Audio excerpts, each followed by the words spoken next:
Myself Gautam ધમસાણિયા, પ્રમુખ શ્રી ઉમિયા સેવા પ્રગતિ મંડળ ટ્રસ્ટ અને અમારા સર્વે હોદ્દેદારો છે. સાથે આપણે ઉમિયા સેવા પ્રગતિ મંડળ ટ્રસ્ટના નેજા હેઠળ સરદાર ગૌરવ ગાથા એટલે કે સરદાર કથાનું આયોજન કરી રહ્યા છીએ, જે રાજકોટમાં પ્રથમ વખત છે.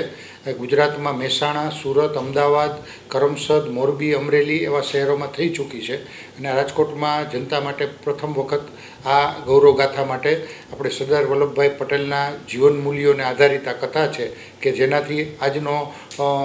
યુવા વર્ગ અને વડીલ વર્ગ પણ એમાંથી પ્રેરણા લઈ અને એના જીવનમાં આ મૂલ્યો ઉતારી શકે એ મુખ્ય ઉદ્દેશ છે. તારીખ 10, 11, 12, 13 શનિ, રવિ, સોમ સાંજે 8 થી 10:30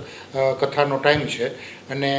શિલ્પન નોવા બિલ્ડિંગની સામેના ગ્રાઉન્ડમાં બીટી સવાણી હોસ્પિટલની સામે પ્લોટમાં આ કથાનું આયોજન થઈ રહ્યું છે અને સાથે અમે એક